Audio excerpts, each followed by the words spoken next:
I'm tired of these bitches, man. What it do, y'all? It's your boy Miami Alessandro Miami, whatever you wanna call me. But the GOAT is back. The king of Miami is back. The king of Brickell is back. King Big Black is back. I just wanna come here to chat to y'all, tell y'all a little bit about this freaky city. Basically, every woman in Miami is a prostitute. Before y'all tweak out, before I get canceled, let me elaborate. Hear me out. It's actually not the craziest take in the world.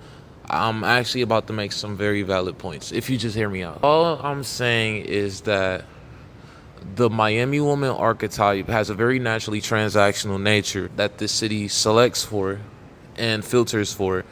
And basically, if you want to have any kind of relationship with the female, you have to pay. There is a hard price per entry. And that's what I mean when I say every woman in Miami is a prostitute. They're selling it. They're selling the cooter catter, right? You pay and you get the cracked buns. And basically, all I'm saying is that no matter what woman you encounter in Miami, you have to pay a price to crack the buns. Sometimes it's more indirect than others, and that's what I'm finna get into. Now we're gonna talk about the different player builds. You know how 2K got the point forward and the two-way slashing playmaker and all that. Miami has the different player builds of cooter sellers, cooter salesmen, different cooter salesman player builds. We got the old-fashioned cooter salesman, and that's basically the ones that walk up and down the block. You walk up to them, you tell them what you want to do with them, and they give you a price, and y'all run it from there. I'm pretty against it. I don't really like it. In my perfect world, that doesn't exist, but that is going on at a disproportionate rate in Miami.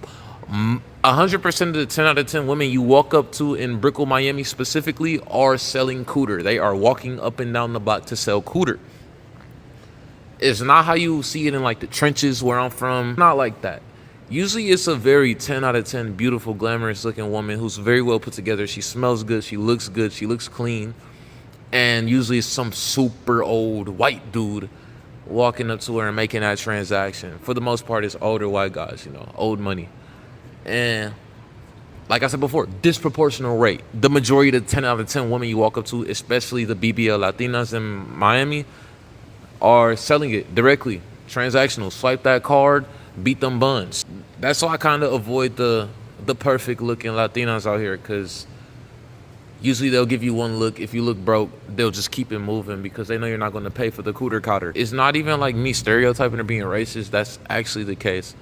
If you see a very beautiful 10 out of 10 Colombian, Venezuelan, or Cuban in Miami, she's probably, unfortunately, selling her cooter cutter. Anyways, that's a lot of females out here, but we can move on to the next archetype, and that's the princess. These girls, sometimes they be Latina, sometimes they be white. These are the girls where there's one layer in between the transaction. Basically, you gotta ice them out. You gotta give them a lavish lifestyle. You gotta spoil them. This is a tale as old as time. Most of y'all are familiar with this. Sugar daddies are familiar with this. Simps are familiar with this. Basically, you give the girl the life she always wanted with as little effort on her end as possible, and in return, she'll let you beat them buns. And I'm not exaggerating. That's usually how it goes. And the weirdest part about these relationships is you see it extremely often in Miami. You'll see this 10 out of 10 18-year-old beauty with this old, just wrinkled up, shriveled up, testicular looking eyes, white dude. I'm sorry, I keep throwing white people under the bus. It's usually just an old ass rich dude, right? A very old rich guy. And he's with this super hot young girl. And these come in all colors, right? Like I said before, sometimes they're blonde, sometimes they're black, sometimes whatever. And you could just look at the way the relationship is, and you could tell he's paying for it. He's paying through material items like designer clothes, designer shoes, bags, paying for her lifestyle. She gets to be a princess. He gets to beat buns. Craziest thing about that is this be the girl next door. This be the girl you cool with, the girl you was chopping it up with, the girl you thought was innocent. Whole time, you could be macking on a shorty that's the same age as me. She 18, 19, whatever, 20. You go for a walk the next day in the neighborhood and you see her on a date with somebody that looked like my grandfather. Looking like my grandfather macking on my bitty, bro. And I ain't gonna lie, the first couple times I seen that shit did hurt. And that don't happen one too many times. I ain't gonna lie. That's the game. These be the normal pretty women out here, and they dead ass be having sugar daddy type situations. But that's normal in Miami, bro. It's normal. And you would have thought you had a chance macking on a shorty, but whole time she's dead ass attracted to wealth, a little bit of status, but mainly wealth. Like, that is what turns her on. That's what gets her going. If you don't got pape, she is not letting you beat buns. Simple. Simple. And then you got archetype number 3. And this one is the sneakiest one. It's not the princess. It's not the old fashioned. This is the Mrs. Buy Me a Drink. Nice. And this is the sneakiest one. And this is why this type of girl is why I make my bold claim that every girl in Miami is selling it. Obviously, there's a fair share amount of girls with sugar daddies and girls walking the block making you pay directly for the buns. And then you got the rest. These are the ones that most dudes would consider normal. The ones that most dudes would bring up to go against my main point. But at the end of the day, this is why they're sneaky. The buy me a drink girls don't give you a single chance in the world unless you buy them the drink. And I mean that literally and metaphorically. Basically, there is some minimal price per entry for her to even consider you as a friend. This is the gray zone because there's a spectrum of what you have to offer them in order for them to consider you a friend. Well, all I'm saying is that there is a bare minimum and it's a non-negotiable, and it's usually currency related or transactional. For the most part, you gotta buy them a drink. Take them to a bar, buy them a drink. Take her to Moxie's, buy her some food, bring her home, crack the bun. Simple. But it's a spectrum. Some drinks cost more than others. Some restaurants cost more than others to eat at. All I'm saying is that this girl wouldn't even let you be her friend unless you spent a little bit of money on her. And that's the game out here, bro. And honestly, I'm a little more cool with the buy me a drink type of shorties. I guess the price of living is very high here. Everybody's living somewhat of a lavish lifestyle if you live in Miami. So I guess that come with it. Everybody has standards. It's just there's something different about Miami girls, and it's something very soulless about them. How it's so mandatory, so non-negotiable. This is why a lot of dudes out here end up hating women. This is why you get a lot of misogynistic men who hate women because they dead ass got treated like dirt when they didn't flash their wallet, and then as soon as they started getting a little bit of money or spending on the huzz, the girls treated them like kings. They're offered up the buns. We all know intuitively that a body part shouldn't have a price on it. And in this city, more than any other city, there are prices to crack buns. Like, every time you have to pay a price. This is why the red pill is so big out here. This is why you got guys like Myron, Fresh and Fit, who have so much like vitriol against women and talk down on women and talk down on promiscuous women because they dead ass treat you like dirt if you don't spend money. Like I said before, we know intuitively that there shouldn't be a price on how people are treated. There definitely shouldn't be a price for sex. I got a front brain. I got a frontal lobe. And I understand that this city is a huge caricature of what's going on in the real world. It's a caricature of women. It's not a good representation of women.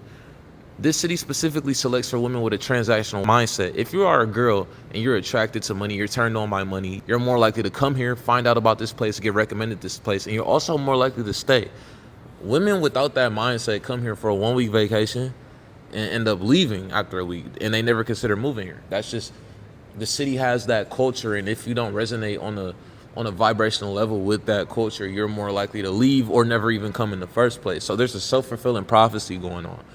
And I understand that, and I understand that this isn't a real representation of all women. This is why I'm still pretty blue-pilled. I ain't gonna lie. I'm probably the most blue-pilled dude in Miami. I don't hate women at all. Never will. But I have felt those feelings of resentment building up inside of me. I'm not gonna lie. But I caught myself because I have a front brain. I have metacognition. I have executive function. I can acknowledge these visceral, emotional feelings in my body building up because of the experiences I went through, repeated experiences, all with similar correlations between how I was treated and how much money I flaunted. And I acknowledge that this city's not real.